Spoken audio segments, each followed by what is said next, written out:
En esta ocasión vamos a hablar de la anatomía de la región celar o también denominada región sillar.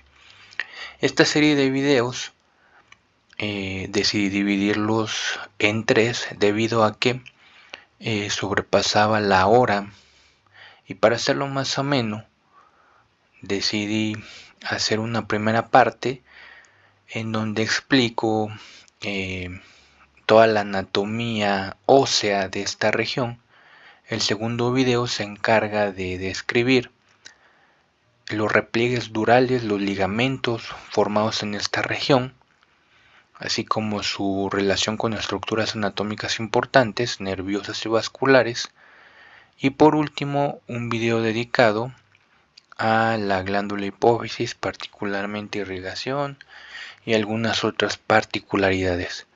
Entonces vamos a dar inicio a este video sobre la anatomía de la región celar. La región celar es un área anatómicamente estratégica y neuroquirúrgica debido a que es el asiento de patología bastante común y es importante conocer todas estas relaciones microquirúrgicas debido a que es una zona, un sitio bastante pequeño en donde confluyen muchas estructuras vasculares importantes y también muchas estructuras nerviosas importantes. Básicamente la región celar, en la descripción que haremos en este video, será en la cara endocraneal.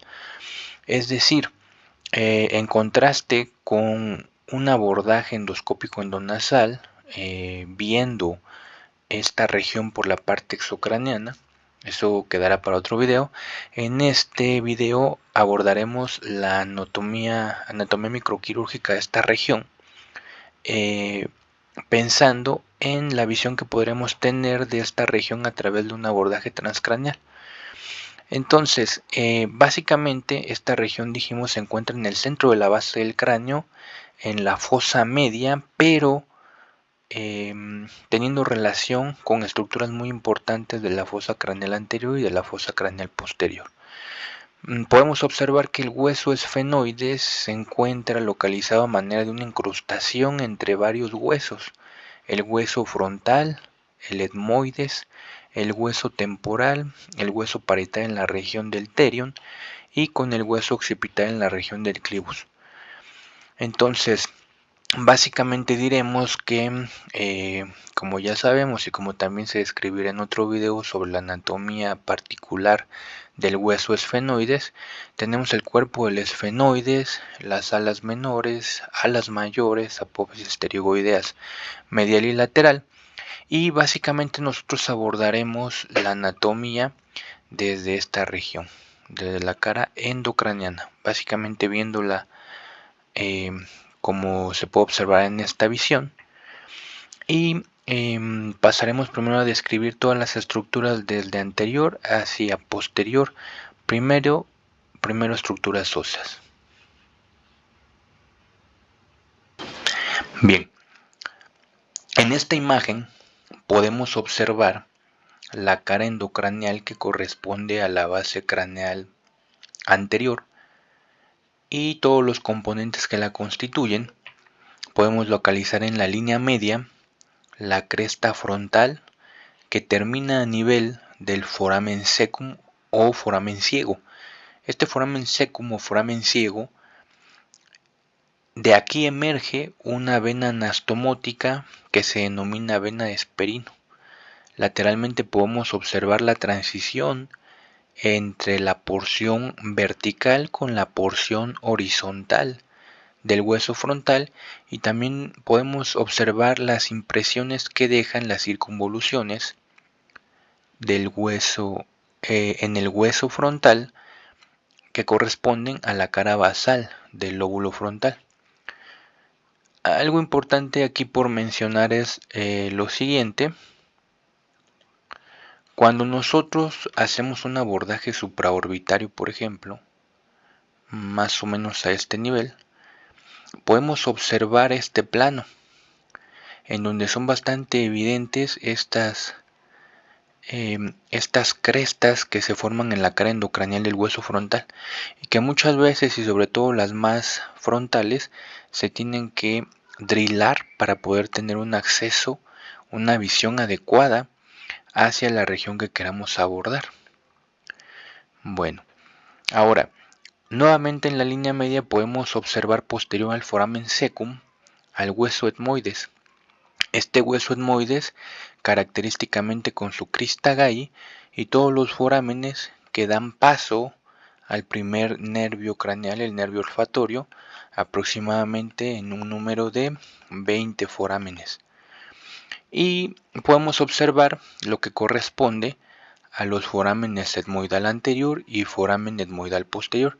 El foramen etmoidal anterior que dará paso a la arteria y al nervio etmoidal anterior, y el foramen etmoidal posterior que darán paso al nervio y a la rama etmoidal posterior. Ahora bien, suele ocurrir que en la patología neoplásica de estas lesiones de la base craneal anterior, la irrigación importante venga o sea originada a partir de las arterias etmoidales, específicamente la arteria etmoidal anterior. Ahora también, a la hora de realizar abordajes neuroquirúrgicos en este sitio, es importante conocer diversas magnitudes que son descritas clásicamente en la literatura. Por ejemplo, de la cresta lagrimal del proceso frontal del hueso maxilar, que no podemos observar aquí, y hasta el foramen etmoidal anterior, encontraremos normalmente una distancia que va de los 22 a los 24 milímetros. Del foramen etmoidal anterior al foramen etmoidal posterior, la distancia aproximada será de 12 a 15 milímetros, y del foramen etmoidal posterior hasta el surco prequiasmático, la distancia aproximada será de 3 a 7 milímetros aproximadamente. Ahora bien, hay otras literaturas. Estas medidas básicamente nos las proporciona el libro de anatomía y abordajes quirúrgicos de Rotton, pero encontramos algunas otras medidas en otras literaturas. Por ejemplo, desde el borde posterior de la crista Guy hasta el limbo esfenoidal se considera que habrá una distancia de 20 milímetros aproximadamente, y del limbo esfenoidal al tubérculo celular, que será parte de las estructuras que vamos a comentar en la siguiente diapositiva, habrá una distancia aproximada de 3 milímetros.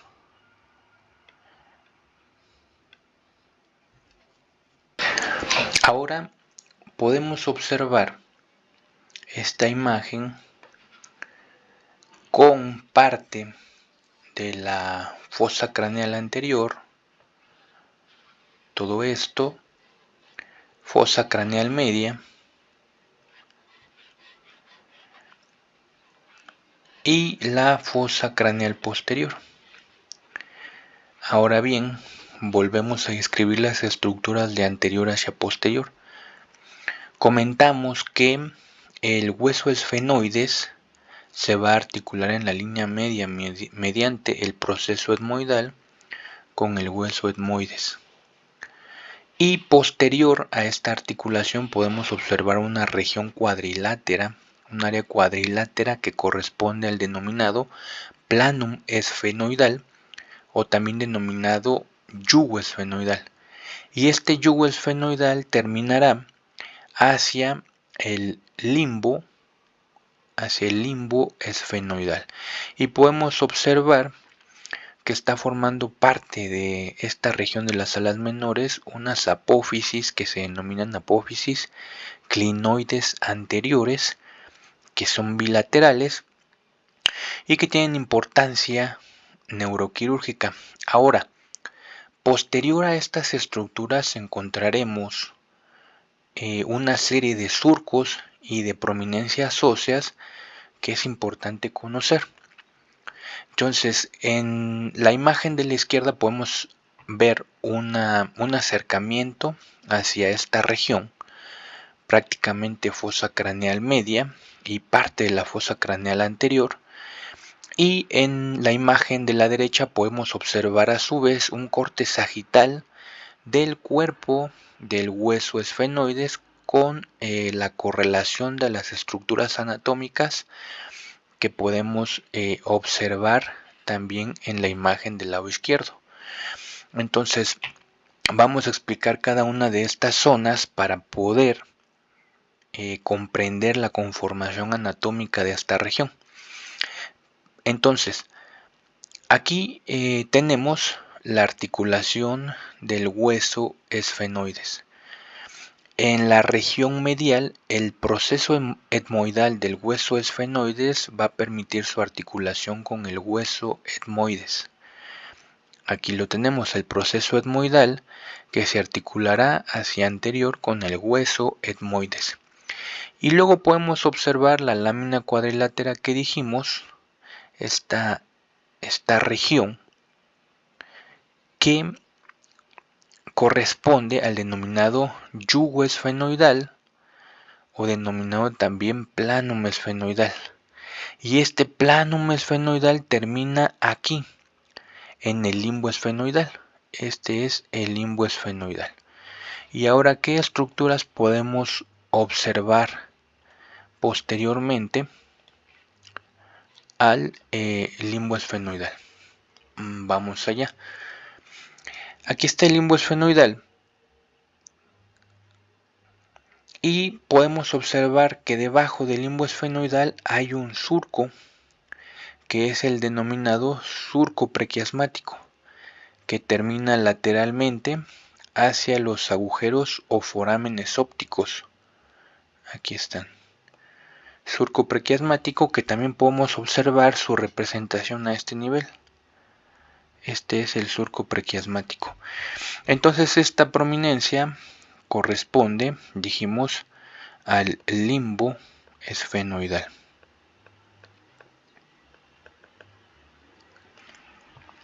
Ahora, por debajo de este surco prequiasmático podemos observar una prominencia ósea que corresponde al denominado tubérculo de la silla o tubérculo celar, que es esta prominencia ósea. Ese tubérculo celar es una región en donde se origina patología neoplásica muy característica de esta zona y que siempre debemos tener en mente cuando nos estamos encargando de hacer el diagnóstico diferencial de una lesión de toda la región celar. Ahora bien, este tubérculo celar posee unas crestas, las denominadas crestas tuberculares laterales, y estas crestas tuberculares laterales van a unirse hacia el estrut o puntal óptico, que podemos observar acá, estrut o puntal óptico, mediante un puente que se denomina puente óptico tubercular, ¿sale? Entonces, el tubérculo celar posee unas crestas tuberculares laterales que se unen a través del puente tubercular con el estrut óptico. Ahora, posterior al tubérculo celar podemos observar una nueva depresión que corresponde al surco del seno intercavernoso. Aquí está el surco del seno intercavernoso que alberga a la estructura anatómica del mismo nombre. Y posteriormente al surco del seno intercavernoso podemos observar nuevamente otra prominencia ósea que corresponde a una cresta que se denomina cresta sinostótica. Más o menos a este nivel estaría la cresta sinostótica. Esta cresta sinostótica es resultado de la unión del basi posesfenoides con el basi preesfenoides durante la formación del cuerpo del hueso esfenoidal. Y profundamente todas estas estructuras podemos observar el seno esfenoidal. Ahora bien, posteriormente a esta cresta sinostótica, ahora sí ya encontraremos la fosa hipofisaria. Algo importante por mencionar es lo siguiente. Esta cresta sinostótica, que estaría aproximadamente a este nivel, esta cresta sinostótica, en algunas ocasiones y en algunos especímenes, dependiendo de la literatura, varía la prevalencia descrita, pero se pueden observar unas salientes óseas en las regiones laterales de esta cresta sinostótica que se denominan apófisis clinoides medias. Estas son las apófisis clinoides medias. Estas apófisis clinoides medias en ocasiones se unen a las apófisis clinoides anteriores mediante un ligamento, y en ocasiones este ligamento se osifica formando un foramen verdadero. Este foramen verdadero se denomina foramen carótido clinoideo. Es el foramen carótido clinoideo. Bien, ahora nuevamente podemos recapitular las estructuras. Toda la región del planum esfenoidal, el limbo esfenoidal, posteriormente el surco prequiasmático que termina lateralmente hacia los forámenes ópticos que podemos observar a ambos lados, por cierto, por donde transcurrirán el nervio óptico y la arteria oftálmica. Después, posterior al surco prequiasmático, observamos el tubérculo celar, que tiene unas crestas tuberculares laterales que se unen a través de un pilar óptico tubercular hacia el estrudo óptico, ¿ok? Y por debajo de este tubérculo celar observamos el surco del seno intercavernoso, y posterior al surco del seno intercavernoso, ahora sí la cresta sinostótica. Ahora, posteriormente a esto ya podemos observar la fosa hipofisaria. Y también posterior a la fosa hipofisaria podemos observar lo que estaría correspondiéndose con el dorso celar, que podríamos observar a este nivel como el dorso celar. Es la lámina cuadrilateral del esfenoides, que termina en sus vértices en estas apófisis.